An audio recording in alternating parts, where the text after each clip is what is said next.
Hai semuanya, kali ini kita bakal belajar tentang aplikasi integral tak tentu. Di video kali ini, kita ingin belajar lebih dalam mengenai kegunaan dari integral tak tentu. Di sini kita akan belajar dua. Yang pertama adalah integral tak tentu dapat menentukan persamaan kurva dari gradien. Jadi kalau andaikan kita punya sebuah gradien, di mana gradien itu atau MGS adalah Y aksen atau dy per dx atau f aksen x. Nah, dari gradien ini, kita bisa mencari persamaan kurvanya dengan cara kita integralkan dulu MGS-nya terhadap dx. Maka kita akan memperoleh f kapital X ditambah C, di mana bentuk ini itu sebenarnya adalah persamaan kurvanya. Nah, nilai C ini dapat teman-teman peroleh dengan bantuan titik yang melalui kurva. Jadi bantuan titik ini, yaitu X1, Y1, bisa teman-teman masukkan sehingga teman-teman memperoleh nilai C-nya.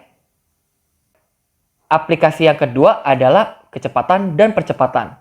Seperti yang pernah kita bahas di video sebelumnya, untuk memperoleh fungsi kecepatan, kita bisa menurunkan fungsi jarak. Sehingga kita memperoleh Vt sama dengan dst per dt. Lalu untuk memperoleh fungsi percepatan, teman-teman bisa menurunkan fungsi kecepatan. Sehingga teman-teman memperoleh At sama dengan dvt per dt.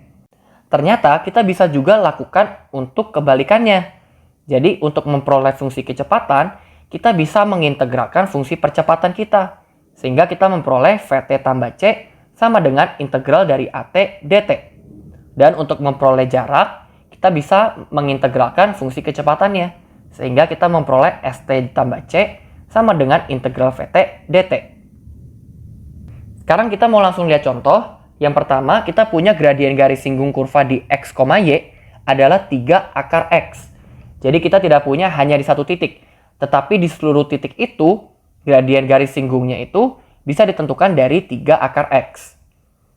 Nah, misalkan kurva yang kita punya itu melalui titik 4,9. Kita diminta untuk mencari nilai Y di titik berabsis 1. Berarti di sini kita punya MGS-nya adalah 3 akar X. Berarti untuk mencari kurvanya, kita bisa mengintegralkannya terlebih dahulu. Kita punya Y sama dengan integral dari 3 akar X dx. Ingat, karena kita punya koefisien di sini, kita bisa keluarkan dari integralnya. Kita memperoleh 3 dari integral akar X, atau yang bisa kita tulis sebagai X pangkat setengah dari dx.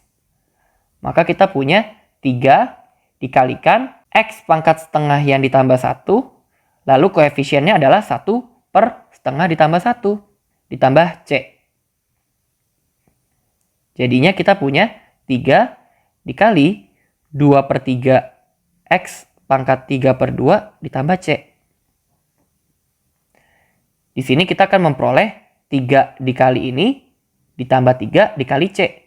Nah, 3 dikali C itu tetap sebuah C, teman-teman. Tetap konstanta yang kita tidak ketahui. Maka kita bisa tulis sebagai 2 dikali X pangkat 3 per 2 ditambah C. Yang penting tambah C-nya itu selalu di belakang. Nah, karena kita punya persamaannya adalah Y sama dengan 2 dikali X pangkat 3 per 2 tambah C, di mana C-nya kita tidak ketahui, kita harus membutuhkan satu titik bantu untuk memperoleh nilai C-nya. Di kasus ini kita tahu bahwa kurvanya itu melalui titik 4,9. Maka kita bisa masukkan ke kurva ini. Kita punya 9 sama dengan 2 kali 4 pangkat 3 per 2 ditambah C. Nanti teman-teman akan memperoleh 9 sama dengan 2 dikali 8 ditambah C. Di mana hasil C-nya adalah minus 7. Berarti kurva yang teman-teman punya sekarang adalah 2 dikali X pangkat 3 per 2 dikurang 7. Tetapi pertanyaannya adalah diminta nilai Y di titik berabsis 1. Berabsis 1 ini artinya adalah X-nya sama dengan 1. Berarti kita masukkan X-nya 1 ke kurva yang kita punya. Yaitu 2 dikali 1 pangkat 3 per 2 dikurang 7. Hasilnya adalah 2 dikurang 7. Yaitu minus 5. Soal yang kedua, kita punya benda yang bergerak sepanjang garis lurus memiliki kecepatannya adalah Vt sama dengan 6t kuadrat ditambah 4t m per s atau meter per second. Di sini kita punya saat t-nya sama dengan 0 second, benda sudah menempuh 5 meter. Pertanyaannya adalah jarak yang ditempuh benda saat 2 detik. Berarti kita perlu mencari jaraknya terlebih dahulu. Bagaimana cara mencari jaraknya? Yaitu dengan mengintegralkan V-nya.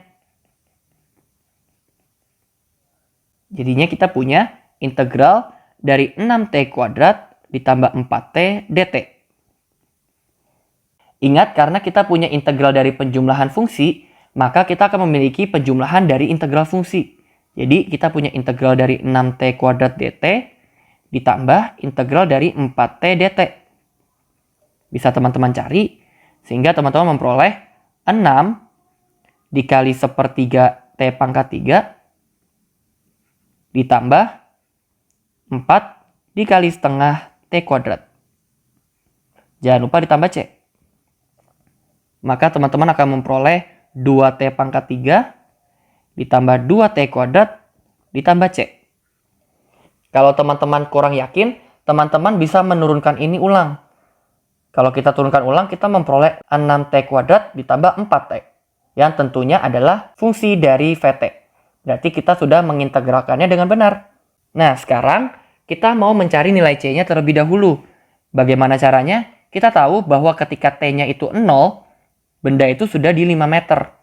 Berarti nilai S-nya itu sudah 5 meter ketika T-nya adalah 0. Kita punya 2 dikali 0 pangkat 3 ditambah 2 dikali 0 pangkat 2 ditambah C. Maka kita punya 5 sama dengan C. Berarti fungsi jarak kita sekarang itu adalah 2T pangkat 3 ditambah 2T kuadrat ditambah 5. Sekarang kita bisa mencari jarak yang ditempuh saat T sama dengan 2 detik. Berarti sekarang kita cari S-nya ketika dia 2 detik adalah 2 dikali 2 pangkat 3 ditambah 2 dikali 2 kuadrat ditambah 5. Hasilnya adalah 16 ditambah 8 ditambah 5, yaitu 29 meter. Oke, sampai di sini dulu ya pembahasan kali ini. Sampai jumpa di video pembahasan selanjutnya.